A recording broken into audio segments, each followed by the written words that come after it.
Nous sommes le 8 janvier 2022 à l'heure où je tourne cette vidéo et depuis ces 8 premiers jours de l'année 2022, j'ai reçu autant de messages, voire plus, que durant les 2 derniers mois de l'année 2021. Des messages de personnes qui m'alertent que ça ne va plus au travail, des personnes qui viennent d'être arrêtées pour arrêt maladie et pour burn-out en général ou pour stress chronique, peu importe. Des personnes qui me demandent de l'aide. Et je le vois en fait, je le vois que c'est compliqué pour ces personnes de sortir de cette période parce que lorsqu'on est dans une période de stress intense, qu'on se rapproche progressivement du burn-out, on est confronté à 2 problèmes. Le premier problème, c'est que lorsqu'on est une personne de nature anxieuse et stressée, on connaît régulièrement des périodes de stress intense. Le problème, c'est qu'on n'arrive pas à faire la distinction entre période de stress chronique, période de pré-burnout, période de dépression. On est un petit peu dans le flou et on ne sait pas exactement ce que l'on traverse actuellement et forcément c'est plus difficile de se prendre en charge à ce moment-là. Et le deuxième problème, c'est que le burn-out, tu le sais probablement, le burn-out peut frapper à n'importe quel moment. Il peut autant frapper une personne qui va connaître une période de stress intense pendant une semaine qu'une personne qui va connaître une période de stress régulière durant plusieurs mois, voire plusieurs années. Le problème,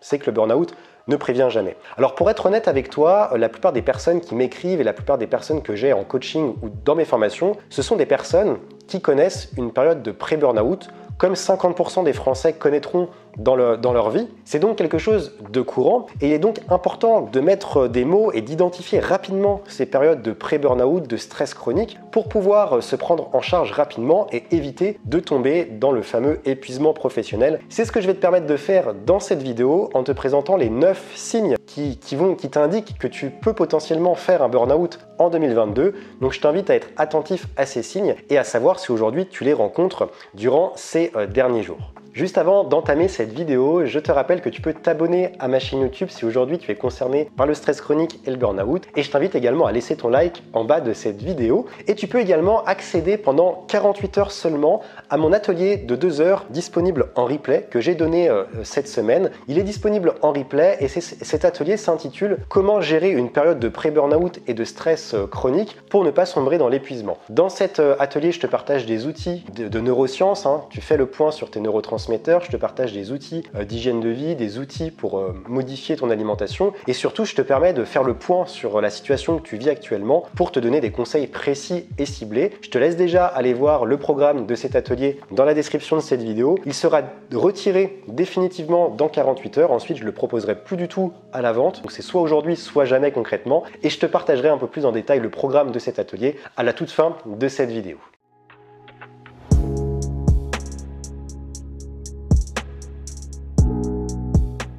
Le premier symptôme qui indique que tu te rapproches du burn-out, c'est que tu rencontres probablement des problèmes de concentration et de mémorisation. Alors c'est un symptôme que l'on rencontre avant le burn-out, mais c'est aussi une séquelle que l'on peut rencontrer durant toute notre vie, voire plusieurs mois, plusieurs années, ça va dépendre des personnes, lorsqu'on subit un burn-out. Alors moi personnellement, j'ai eu la chance d'éviter ça, j'ai rapidement retrouvé ces capacités-là, mais je connais des personnes, que ce soit des amis, des élèves, des personnes que je suis régulièrement, qui sont encore aujourd'hui confrontées à des problèmes de mémorisation, de concentration, parfois 3 ans, 4 ans, 5 ans après avoir subi un burn-out. Mais c'est également un symptôme que l'on rencontre lorsqu'on est stressé chronique, parce que lorsqu'on est stressé chronique, on produit beaucoup de cortisol, on produit beaucoup d'adrénaline, ces fameuses hormones du stress, de survie, etc. Et tout ça va avoir un impact sur l'hippocampe. Donc l'hippocampe qui est une partie du cerveau, ça va atrophier une partie de l'hippocampe qui, je te le rappelle, l'hippocampe c'est la partie du cerveau où on va mémoriser les informations et c'est notamment durant la nuit que le cerveau, que cette partie du cerveau va travailler pour mémoriser un certain nombre d'informations. Et le cortisol et l'adrénaline en excès vont également ralentir la création de nouveaux neurones, ce qui va donc aussi tout simplement ralentir la production de matière grise, ce qui va avoir un impact sur ta mémoire et sur ta concentration.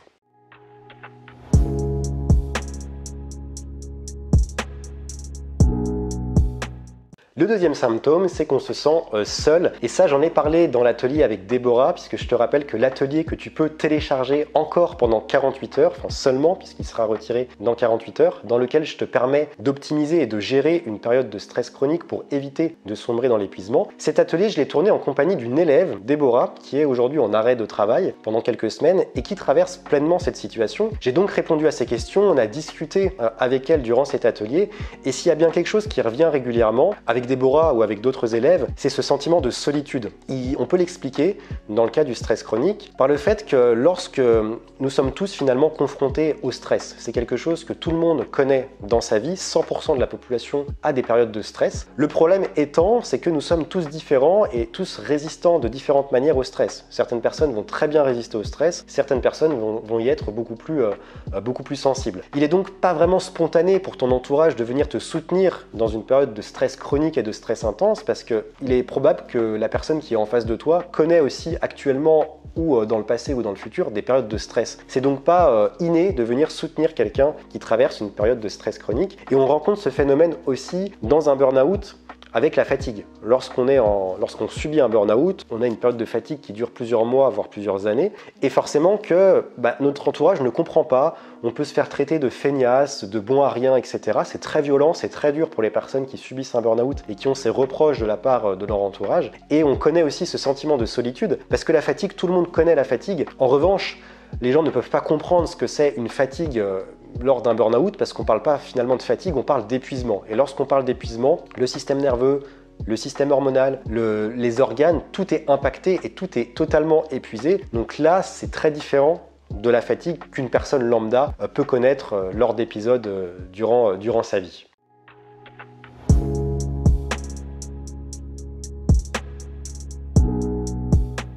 Troisième symptôme qui te rapproche aujourd'hui du burn-out, c'est le sentiment, enfin c'est une mauvaise gestion du temps, qui est plutôt finalement un sentiment la plupart du temps. Cette mauvaise gestion du temps, elle est due à deux choses. Elle est due à une mauvaise gestion de ses ressources, parce qu'on se croit plus productif et plus rapide que l'on est, parce que probablement qu'on a eu des périodes dans notre vie où on était très productif, qu'on était rapide, etc., mais que forcément que le stress chronique a eu un impact sur cette productivité et cette rapidité, que ce soit au niveau physique ou également au niveau cérébral. Et la deuxième conséquence, ou cause-conséquence de cette mauvaise gestion du temps, c'est qu'on va avoir ça traduit une mauvaise estime de soi, parce qu'on va avoir tendance à charger nos to-do list pour nous prouver à nous-mêmes que l'on est méritant, que l'on est capable, que l'on a de la valeur, que l'on apporte de la valeur à notre entreprise ou à notre travail. C'est donc dû à ces deux choses-là. Le problème, c'est qu'on rentre finalement dans un cercle vicieux, parce que la mauvaise gestion du temps, qui finalement nous fait perdre en productivité, on voit qu'on n'arrive pas à remplir nos to-do list, on n'arrive pas à être suffisamment efficace durant nos journées, ça entraîne un énorme sentiment de culpabilité, et cette culpabilité va être une source énorme de stress chronique. Ça va rajouter du stress en plus de celui que l'on connaît au quotidien, et finalement on va jamais s'en sortir. Donc si aujourd'hui tu connais ce sentiment-là, cette mauvaise gestion du temps, peut-être que tu es entrepreneur d'ailleurs, je te propose de rejoindre ma formation Mental Off, où là je te partage des outils concrets pour gérer ton temps, donc notamment le temps, on voit la notion de temps perçu, de temps réel et de temps perçu. Je te partage des outils d'organisation pour mieux gérer ton temps, et on travaille aussi sur l'hypersensibilité, parce que souvent finalement, tu vois, je parle d'estime de soi, de confiance en soi, etc. Une mauvaise gestion du temps vient en fait finalement d'une mauvaise gestion de son hypersensibilité. Donc je te partage plein d'outils dans ma formation Mental Off, et je te partage aussi d'autres outils dans mon atelier en ligne, bien entendu, sur la gestion d'une période de pré-burnout. Tu auras tous les liens qui seront disponibles juste en bas dans la description de cette vidéo, comme d'habitude.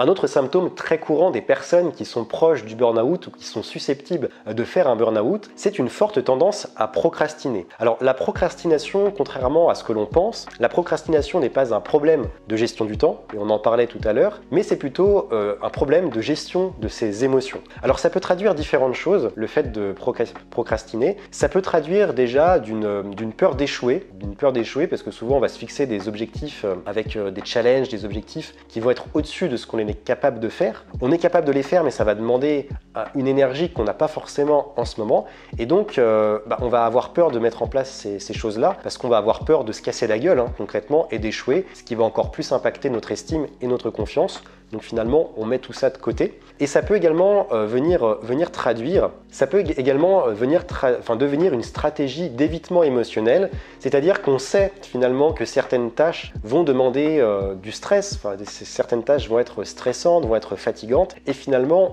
on veut s'écarter un maximum de ces émotions de ces émotions, je dirais pas négatives, mais de ces émotions qui peuvent nous impacter pendant un petit moment. On va donc essayer de les éviter, mettre en place une stratégie d'évitement émotionnel, et finalement c'est uniquement sur le court terme, parce qu'on va se reprendre la frustration, la culpabilité de ne pas avoir fait ces tâches-là après, et ça sera encore bien pire. Alors ma stratégie, moi, pour éviter la procrastination, c'est d'augmenter ces taux de GABA et ces taux de dopamine, ces deux neurotransmetteurs qui vont t'aider à avoir cette impulsion. Donc le GABA va plutôt t'aider à être focus, à être concentré, etc.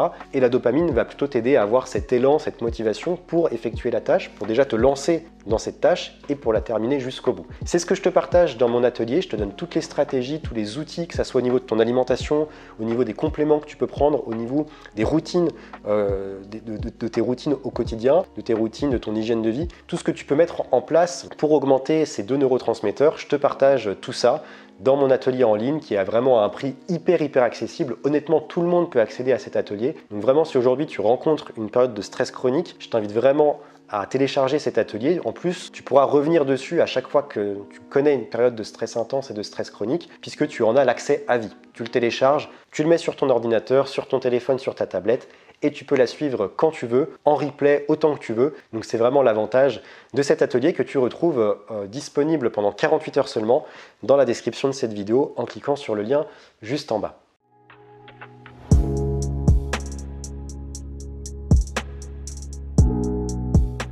Le cinquième signe, c'est qu'on peut rencontrer des problèmes de sommeil. On va avoir un sommeil qui est fortement perturbé. C'est dû au fait que l'on produit constamment du cortisol. Donc toutes les 90 minutes, on a un pic de cortisol et ça ne s'arrête pas, alors que ça devrait s'arrêter en fin de journée pour laisser place à la sérotonine. On continue de produire du cortisol. Donc ça va entraîner notamment des problèmes d'endormissement. On va mettre plusieurs heures parfois à s'endormir. Et au contraire, le matin, on va avoir des difficultés à se lever et à commencer sa journée parce qu'en fait, nos stocks de cortisol seront totalement épuisés. Et on va aussi connaître des difficultés d'endormissement puisque forcément, on est carencé en sérotonine lorsqu'on connaît des grosses périodes de stress, parce que la sérotonine et le cortisol rentrent en concurrence. Donc en gros, plus tu produis de cortisol, moins tu peux produire de sérotonine, et ces deux neurotransmetteurs qui vont fortement perturber le sommeil s'ils ne sont pas à leur équilibre naturel. Pour faire face à ces problèmes de sommeil, je te partage quelques compléments alimentaires dont on parle très peu, et je te partage également des dosages précis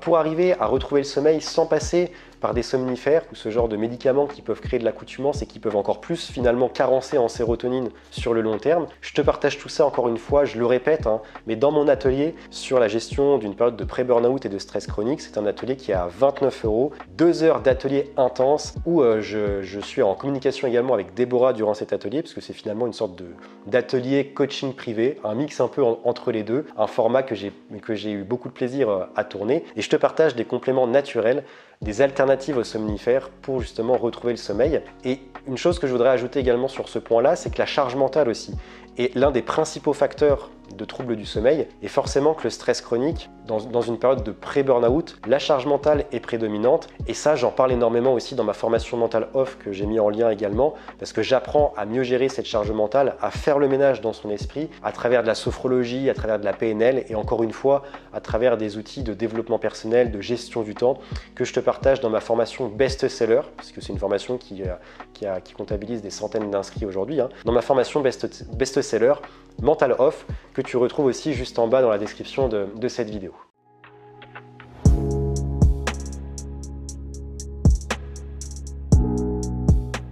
Un signe également dont on parle peu parce qu'on peut l'associer à un trait de caractère, mais souvent c'est pas du tout un trait de caractère. Et moi j'y ai été très sensible après mon burn-out, alors avant mon burn-out, après mon burn-out, et encore aujourd'hui ça peut m'arriver d'avoir certaines périodes, mais j'ai les outils pour y faire face, c'est de connaître une forte susceptibilité à toutes les remarques ou les critiques. Que ça soit des remarques de nos collègues, que ça soit des remarques de notre conjoint ou notre conjointe, des remarques de la part de notre famille ou même des amis. Toutes les personnes, et ce qui est paradoxal, c'est que souvent ce sont des personnes qu'on apprécie, et finalement que ça soit des remarques, souvent ce ne sont pas forcément des remarques d'ailleurs très violentes, c'est des petites remarques qui ont leur place finalement, et on va mal les percevoir. Et ça s'explique au fait que l'on est totalement en carence de sérotonine, et la sérotonine est indispensable en fait pour la gestion de l'humeur, du sommeil aussi, mais de l'humeur. Et c'est cette carence en sérotonine qui crée des fortes périodes d'agressivité, d'irritabilité, des pics également émotionnels, lorsqu'on est vraiment à fleur de peau et qu'on peut exploser, qu'on sent qu'on peut exploser à n'importe quel moment. Donc c'est à la fois dû à une chute de sérotonine et à une fatigue émotionnelle qui est accrue. Là, on parle même plus de fatigue physique, on parle de fatigue émotionnelle parce que les émotions sont tellement intenses qu'au bout d'un moment, on n'arrive plus à gérer ça et qu'on est obligé d'évacuer tout ça et qu'on le fait sur des personnes qui nous entourent. Cette forte susceptibilité est souvent accompagnée d'un fort cynisme et elle est souvent tout simplement la résultante, du sentiment de perdre le contrôle, ce qui va créer énormément d'agacement, de frustration, de susceptibilité et ce qui va nous rendre finalement totalement à fleur de peau parce qu'on n'aime pas, nous sommes des personnes souvent, nous les personnes qui sommes potentiellement dans le type de profil qui peuvent faire des burn-out, nous sommes des personnes perfectionnistes, nous n'aimons pas perdre le contrôle et dès lors que l'on sent que l'on perd le contrôle, ça crée du cynisme, ça crée de l'irritabilité, ça crée de la susceptibilité, ça crée des crises de colère et toutes des choses qui peuvent impacter bien entendu notre entourage et nous-mêmes.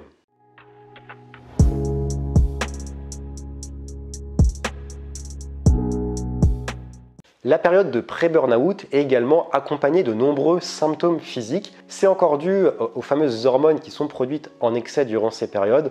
On va notamment parler du cortisol, de l'adrénaline et de la noradrénaline. Et tout ça va entraîner une cascade de symptômes, à savoir des maux de tête et des migraines, des tremblements, des nausées, des douleurs dans le dos. Alors souvent, ça peut être dans le bas du dos et aussi dans la nuque. Alors ça, c'est très symptomatique d'une surproduction de noradrénaline, ces fameuses douleurs dans la nuque. On peut avoir une perte d'appétit ou au contraire des fortes périodes de fringales qui sont dues en fait au dérèglement hormonal. Encore une fois, on peut souffrir de troubles digestifs, ça c'est très symptomatique et le nombre de personnes qui me disent qu'ils ont la boule au ventre, qu'ils sont obligés d'aller 2, 3, 4 fois aux toilettes le matin avant de partir au travail parce qu'ils se rapprochent du burn-out en fait. Ça c'est un symptôme clairement et moi je l'ai vécu aussi. Lorsque ça se produit, souvent, ne va pas chercher des problèmes de maladie de Crohn, SIBO, etc. C'est clairement d'ordre nerveux et c'est que finalement ton système nerveux te donne un message fort. Donc les troubles digestifs et puis ensuite toute une cascade finalement de symptômes qui peuvent être aussi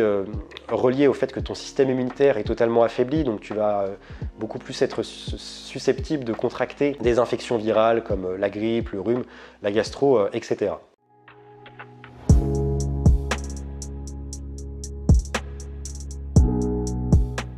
Huitième et avant-dernier symptôme, c'est cette obsession pour le travail avec un sentiment de ne jamais pouvoir décrocher. C'est-à-dire que lorsqu'on est avec sa famille, lorsqu'on est en repos le week-end, on pense constamment au travail. On a ce sentiment de ne jamais pouvoir décrocher.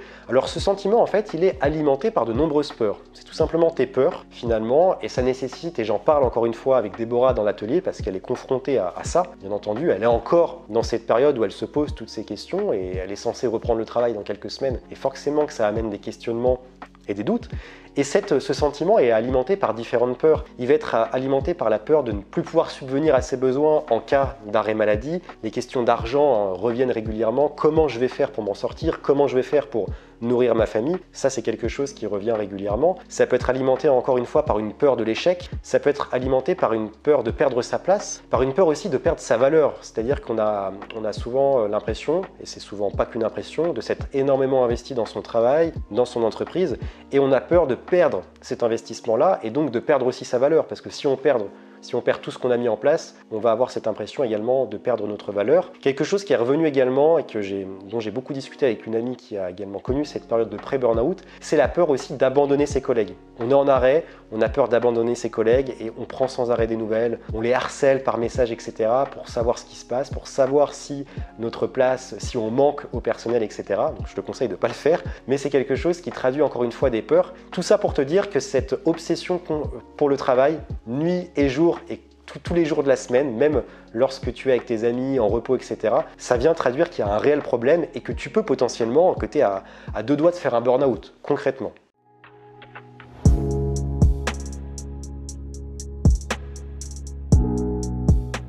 Le 9e et le dernier symptôme, c'est un fort besoin de compensation. Donc, quand je parle de compensation du stress. Et la plupart des gens vont avoir cette tendance à vouloir compenser le stress en allant vers des comportements addictifs, vers l'alcool, vers le tabac, vers le jeu également, on peut voir ça. Tout ça peut s'expliquer encore une fois avec les neurotransmetteurs, et j'en parle dans mon atelier, dans ma conférence en ligne de 2 heures, où je parle vraiment, cette conférence, cet atelier est vraiment centré sur les neurotransmetteurs. Et pour moi, c'est vraiment la clé. La clé, c'est ce qui, moi, aujourd'hui, m'aide énormément au quotidien à gérer ces périodes de stress, à ne pas retomber dans le burn-out. C'est que j'ai une connaissance parfaite des neurotransmetteurs, des hormones, que je sais lorsque je suis carencé ou lorsque je suis en hausse de certains neurotransmetteurs. Et je sais tout de suite venir rééquilibrer tout ça très rapidement, en quelques heures, parfois en quelques jours. Et ça va beaucoup mieux. Et c'est pour ça que j'ai voulu faire une conférence là-dessus. Et dans le cas du besoin de compensation, on est en carence de GABA, on est en carence de dopamine, et le seul moyen qu'on va retrouver sur le court terme pour venir activer et relancer les GABA, relancer la dopamine, c'est de consommer de l'alcool. Donc l'alcool est très puissant justement pour aller stimuler les récepteurs au GABA.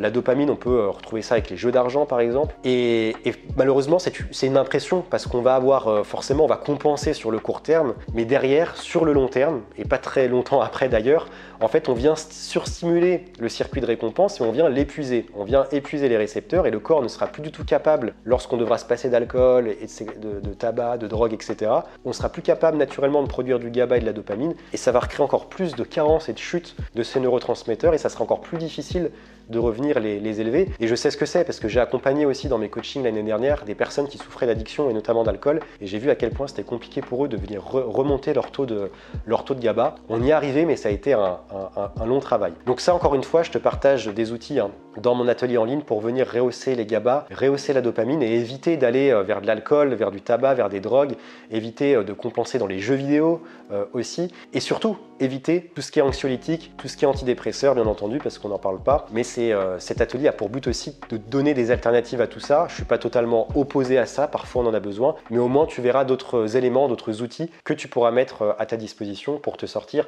de cette période.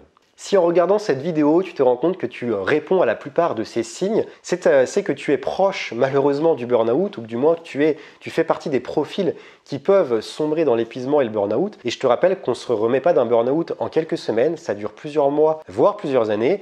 Et c'est pour cette raison que je te propose de participer, de télécharger mon atelier en ligne, comment gérer une période de pré-burn-out et de stress chronique, pour ne pas sombrer dans l'épuisement et pour te sortir rapidement de cette situation. Il est disponible dans la description de cette vidéo pendant 48 heures au moment où je sors cette vidéo, donc tu as intérêt de te dépêcher parce que peut-être que tu la verras d'ailleurs 2-3 jours après. Il est au tarif de 29 € et ensuite cet atelier disparaîtra de la vente, donc toi tu en auras accès si tu l'as téléchargé à vie, mais pour les autres il disparaîtra totalement. J'ai découpé cet atelier en 6 parties. Dans la première partie, on voit comment faire le bilan de ta situation actuelle. Est-ce que tu traverses une période de dépression, de burn-in, donc de pré-burn-out, de burn-out, ou tout simplement d'anxiété chronique. Donc on fait le point dans la première partie. Ensuite, on voit comment faire la distinction entre dépression et burn-out. Je te partage la métaphore de la grenouille pour imager tout ça et que ça soit beaucoup plus facile pour toi de sortir de ce flou entre dépression et burn-out. Ensuite, on voit comment venir rééquilibrer tes neurotransmetteurs en période de pré-burn-out. On parlera du GABA, du cortisol, de la noradrénaline et je te partagerai tous mes outils au niveau alimentaire, au niveau de ton hygiène de vie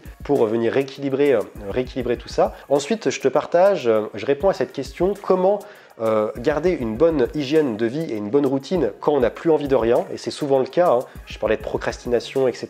tout à l'heure, donc on voit comment maintenir de bonnes habitudes même lorsqu'on est épuisé et qu'on n'a plus envie tout simplement d'avancer. Ensuite, je te partagerai quelques compléments alimentaires pratiques dont personne ne parle, avec les dosages millimétrés en fonction aussi des déséquilibres au niveau des neurotransmetteurs. Je te partagerai mes meilleurs compléments alimentaires avec toutes les marques, des marques bio, françaises, etc. que moi-même j'ai utilisées. Et pour terminer, je réponds aux questions de Déborah en direct, donc on se parle en direct dans cet atelier. Alors, je réponds à toutes ces questions et ces questions, probablement que c'est des questions que tu te poses actuellement. Je crois qu'on a répondu à une dizaine ou une douzaine de questions ensemble. Donc les questions que Déborah m'a posées, tu te les poses forcément actuellement, ou du moins la plupart. Donc ça te permettra d'avoir des réponses précises à tes questions. Je te laisse aller voir cet atelier, à le télécharger rapidement avant qu'il ne soit définitivement retiré. Je te remercie d'avoir suivi cette vidéo. Je te retrouve dans l'atelier si tu passes le cap. Moi, je te dis à la semaine prochaine pour une prochaine vidéo. Laisse ton like en bas de cette vidéo, abonne-toi à la chaîne si tu es concerné par les problématiques que je viens d'évoquer dans cette vidéo. Et comme d'habitude, reste vert.